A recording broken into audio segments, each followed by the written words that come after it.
Today we're talking snakes.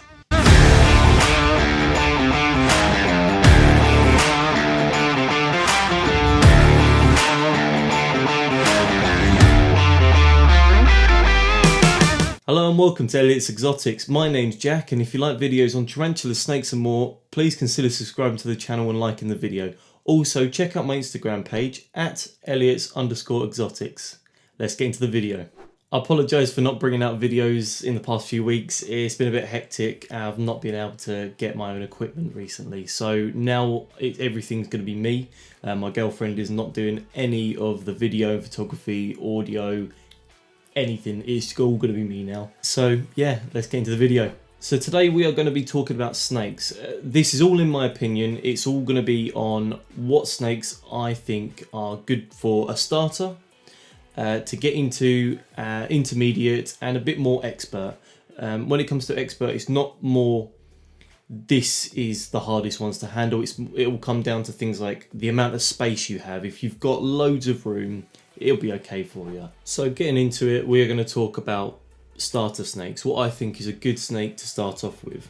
This is a ball python, champagne super blast ball python. Some call them royals. They're exactly the same snake, just different names. I've had her for close to 7 years. She's doing really well. Female, thick. I love the patterning on her. You should be able to see that. So getting into it, there are thousands and thousands of snakes, breeds, morphs, even more. So I'm not going to be touching on all of them. I'm just going to be touching on 2 or 3 of what I think are good snakes to be able to keep. So for a starter snake, there are loads of different ways you can go. You can either go corn snakes. Corn snakes are quite good. They get quite long. They get to about 5 feet, but they don't really go thick. You can also go for hog noses. They're quite cool. They've got like a little lip on the end of their nose.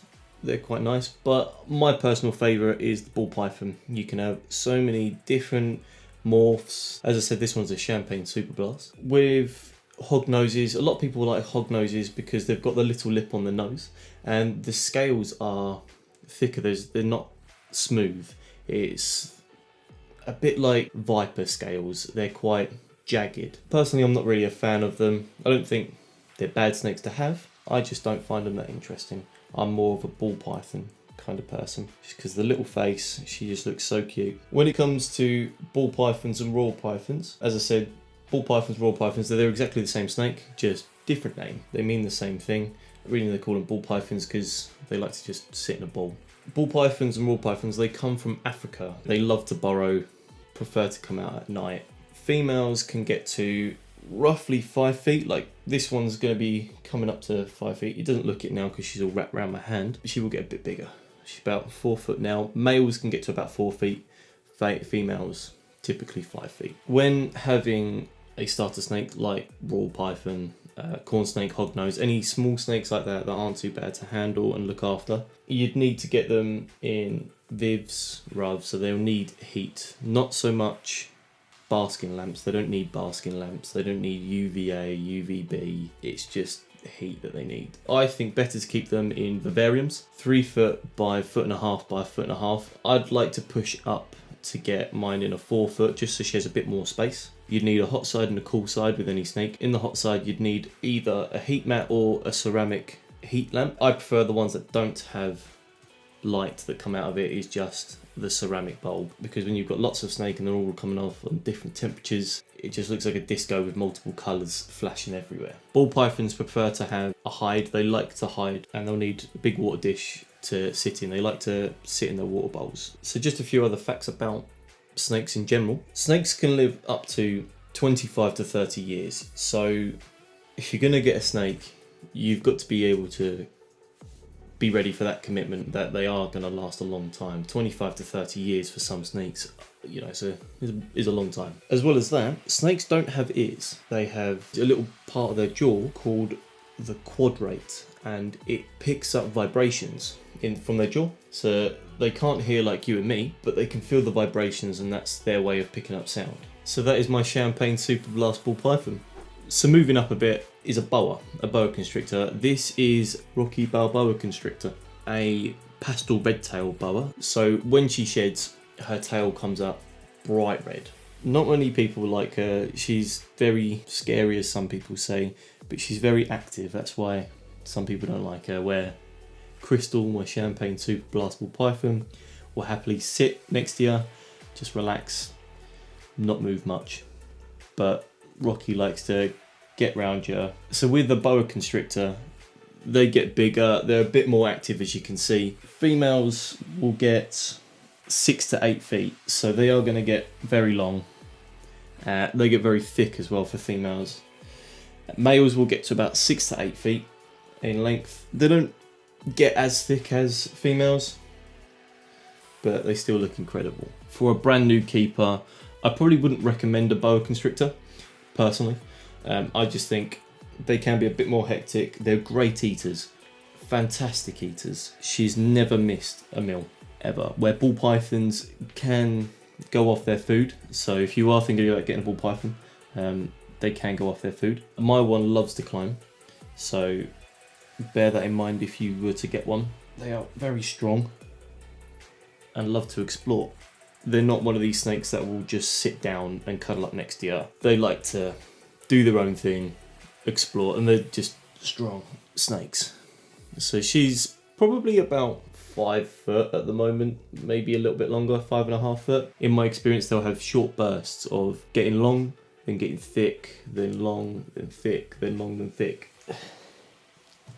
But these aren't, in my opinion, by no means a starter snake. Once you've had a snake or two, or have had experience with them, get one.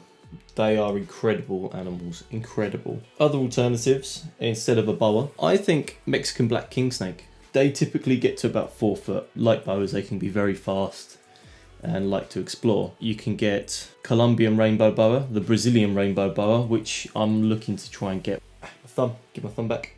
Thank you. So this is the next snake. This is an albino Burmese python. Now, some of you that are new to the channel may recognise this snake because this is the one that I got out for Halloween. It's a male, so he's going to get to roughly 16 to 18 feet. Females can push 20 feet, so be aware that big snakes like this need a lot of room. In my opinion, when Burmese pythons are babies, they can be quite hissy, quite defensive. They're more likely to strike. They can have a little teenage moment where they hiss, throw up, and poo at the same time for a little defensive mechanism. I've had this guy for roughly 7 years as well, 6-7 years, and he's been nothing but gold to me. They can have different temperaments, but it's the exact same thing as the boa constrictor.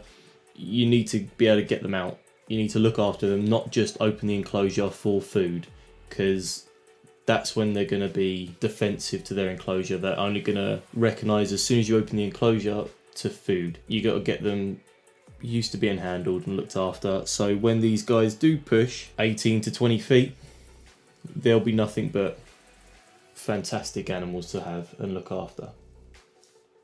But as again, it's all my opinion. You also have anacondas. You can get anacondas as pets. You got the green belly and the yellow belly. They prefer lots of water. Males can get to about 12 foot. Females get to about 13 to 15 feet. So same thing, they're big snakes. They need a lot of space. It's nothing that you can just stick in a small box and just get out. Another alternative is the reticulated python. Now they are the biggest snake on the planet. Not pound for pound, that will be the green anaconda, but the largest snake is the reticulated python. They can grow 25 feet plus for a female. Male about 25 feet. They are big snakes. I've held them. I've held also the super dwarfs. They're quite nice. They get to about 10 foot. For me, the Burmese python does it all the way. I am hoping to maybe get another one. Hopefully a male. I don't want a female. That's too big. He's caught in my trousers. He's attached himself to my belt loop. Rip my trousers. A bit awkward trying to do this, and then some of the trousers fall down. Yeah, with Burmese pythons, they come from Southeast Asia, same as the retics, but they all need the same requirements. So it will be water. I have enough for them to swim in, so I have a big rub. I think mine's a 50 litre rub. I will get a bigger one. As he's 10.5 feet, he's going to need a lot more space. So I am hoping to, hopefully sometime in the near future, get a new enclosure, build a new enclosure. It's going to be my bed frame, and I'm just going to stick my bed on top because he needs the space, and all I'm going to do is just sleep on top of him. With big snakes like the anacondas, the reticulated pythons, or the Burmese, they are going to need a lot more space. So if you're thinking of getting one, definitely make sure you've got some experience with other snakes first, because if you don't get it out all the time, or it's not used to being handled, being bit by a big snake like that does put a down on your day. But in my opinion, Burmese all the way. I love them. They look so cool. They get to a good decent size, 16 to 18 feet. I'm happy with that. Get off my foot. Anyway guys, that's been the end of the video. I hope you've enjoyed it. Please like and subscribe to the channel. Let me know in the comments which one was your favourite, and I'll see you in the next one.